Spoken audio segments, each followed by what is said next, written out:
Great to have you. Welcome. It is the Joe Pags Show. 1-800-383-9624, joepags.com.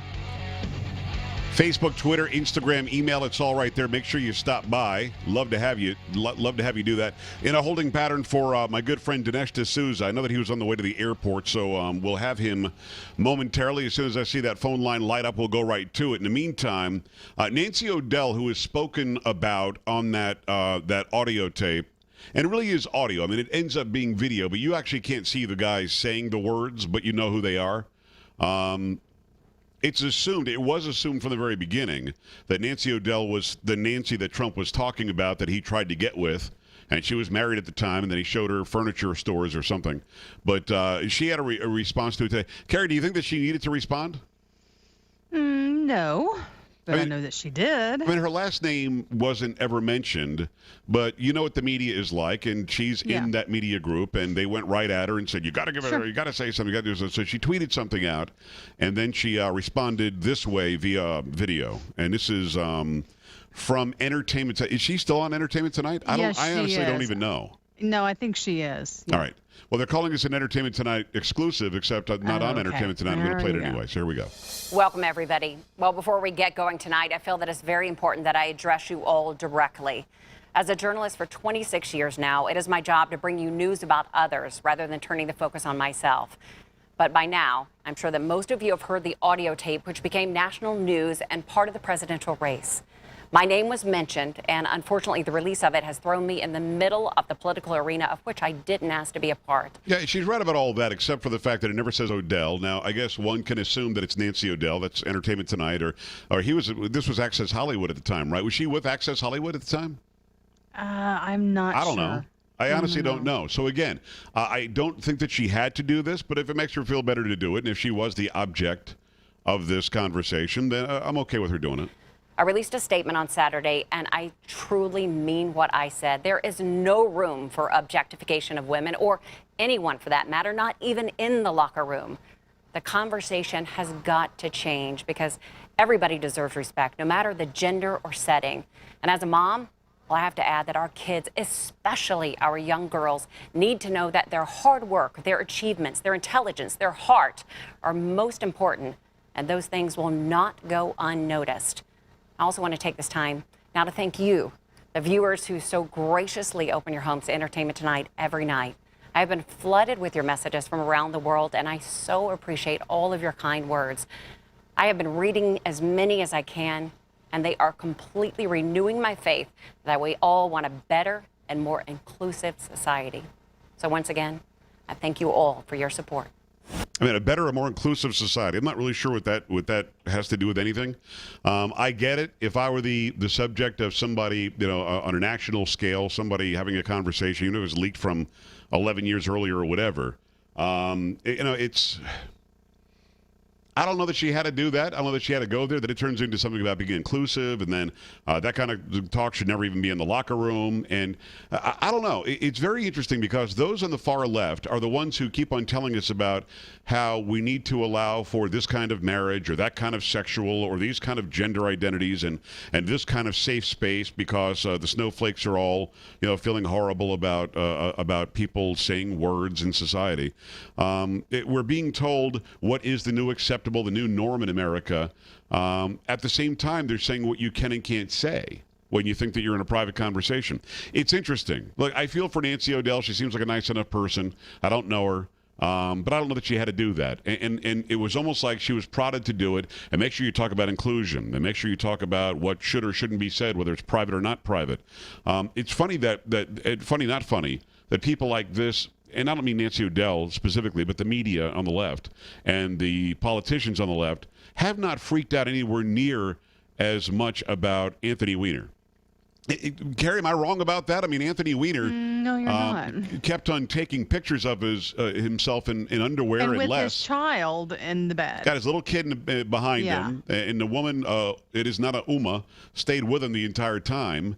And just recently puts out a statement that she's had enough after, 5 years of this garbage? Something like that. Again, where is he ran for mayor of New York after the initial, pictures and online trysts were known. He ran for mayor of New York. I don't remember the media freaking out. In fact, they sort of laid back to see if he was going to win.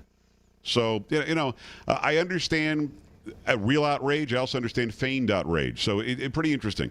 Again, Nancy O'Dell, an unintended, well, not intended by her anyway, victim of this audio being released. But now we're to the point to where we have to tell people what they can and can't say, what they can and can't think. And in this country, I thought we had freedom from things like that. All right, Dinesh is on the line. It's my good friend Dinesh D'Souza. Dinesh, I know that you're flying around like crazy, and I appreciate you taking the time, my friend. How are you? Hey, Joe. Great to be on the show. Big day for us with the movie coming out in DVD today and available everywhere. And, wow, 1 month to the election, so it's a critical time. It really is. And I want everybody to go and get Hillary's America, the secret history of the Democratic Party. You have to go and get it because many people, Dinesh, would tell me, I'll wait till it comes out on DVD. I'm not going to waste my money because that guy's a this and that guy's a that. And what I love about what you've done here, both the book form, and you're a best-selling author, and the movie form, Hillary's America, you have not yet been approached by anybody who's got one fact they can call you on. Everything you say and you present in this movie is not only presented wonderfully, but everything is above reproach. Have people continued to try, or have they just given up? Well, I think at this point they've given up. There was a period there where they were flailing all around the movie and trying to find little facts and trying to find one Republican who owned a slave and tried to find that something wrong with our treatment of Hillary Clinton and the way that the Clintons made all this money in Haiti, ripping off not the rich but the poorest of the poor. So this is I'm very proud of the movie holding up very well under withering scrutiny. And now, of course, it's more portable. It's easy to watch at home. It's easy to give to a Democratic friend. It's easy to share with a Latino or African American. Yeah. So, I'm very hopeful about the DVD of this movie, and I'd like as many swing voters to see this film as possible. Yeah, as the movie comes out, it actually coincides, sadly, with a hurricane just blowing through Haiti again. Another 800-plus people killed there in a zone where the Clinton Foundation collected money, millions upon millions of dollars that was supposed to go to Haiti to rebuild. And as you know, and as you so well put it in the movie, they used that money to go and build a factory or a plant or something for a buddy on a side of the island that wasn't even affected by the earthquake. So when you see more devastation in Haiti, where they probably should have had millions of dollars to build stronger homes and stronger businesses, when you see it devastated again, does this play into what you show us? Yeah, I think you see with the Clintons this rather chilling phenomenon, which is that they see broken down societies and failed states as a business opportunity. They felt that way about Eastern Europe. They feel that way about Syria. This is exactly what was going on in Libya. People say, how could Hillary, a public official who's been in public life her whole life, how could she sleep through the 3 a.m. phone call? Well, it wasn't that she was sleeping. The Clintons were up to something else. They were trying to figure out, collaborating with their buddy Sidney Blumenthal, how to get business contracts in Libya that would benefit the Clintons and the Clinton Foundation. It's sick. It's Dinesh D'Souza, my friend, New York Times bestselling author. Of course, Hillary's America is the latest movie and book. I want you to get it on DVD starting today. Dinesh, just go to the same website, Hillary's America, the movie?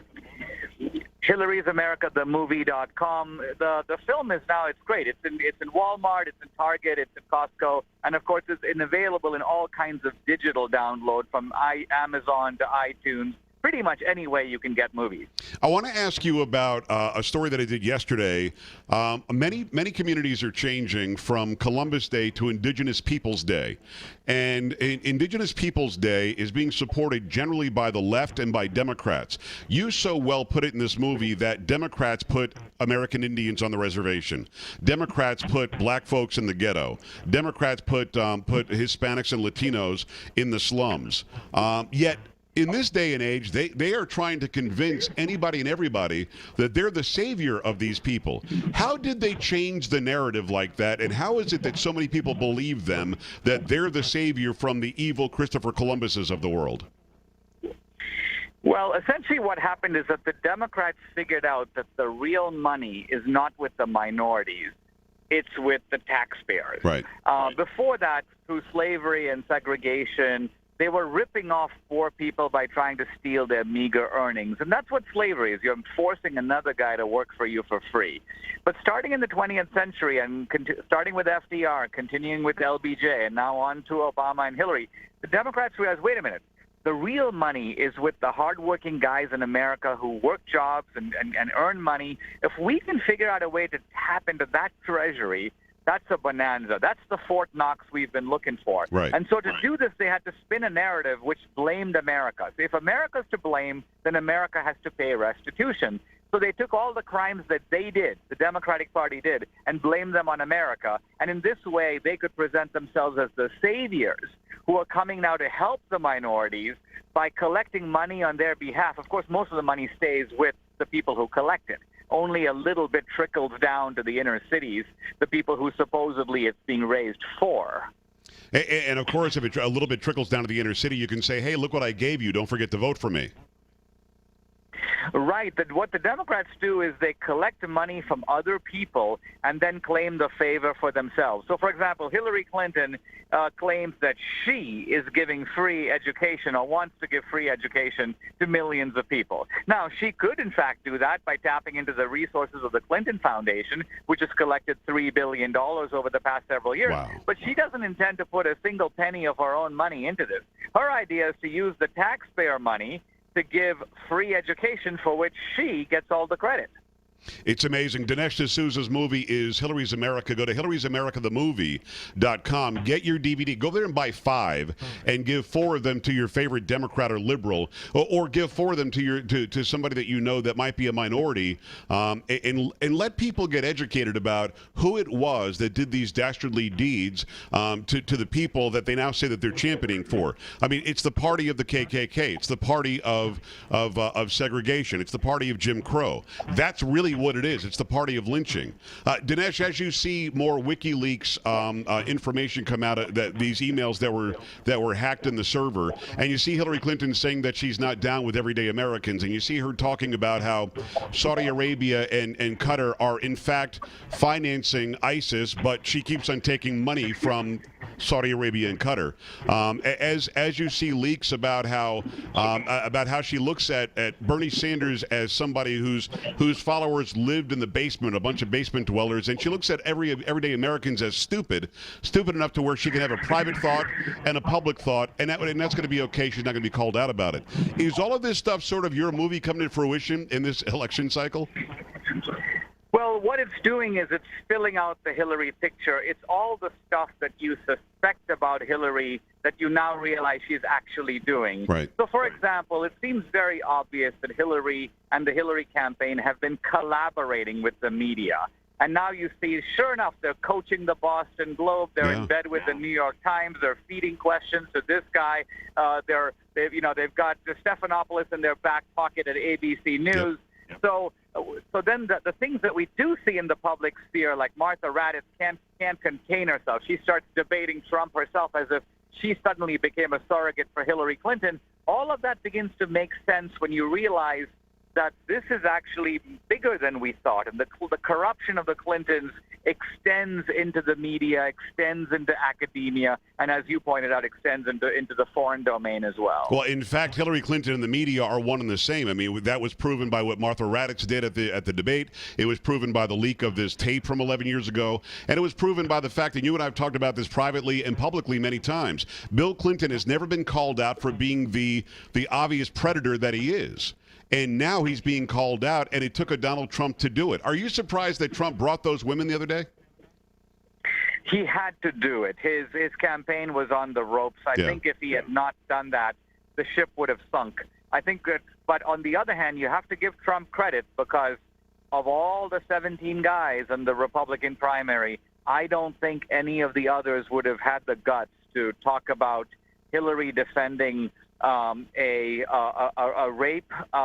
rapist who had raped a 12-year-old girl. This is the kind of stuff that Trump is willing to do. And if you notice, it absolutely shut that topic down. Right away, the two moderators wanted to talk about Syria. And it's interesting, Hillary Clinton did not defend herself or her husband. She moved on. She moved on, and if you looked at the look in her eyes, and then that beautiful picture that's on social media of the expression on Bill Clinton's face, Yep. It tells you that drew blood. It's Hillary'sAmericaTheMovie.com. My friend, movie producer, best-selling author, Dinesh D'Souza. Dinesh, you're about to jump on a plane, and I'm late for a break. I appreciate you taking the time, my friend. Enjoyed it. Thank you, Joe. We'll talk to you soon. There you go. Your thoughts on that, 1-800-383-9624, joepags.com. Stay here.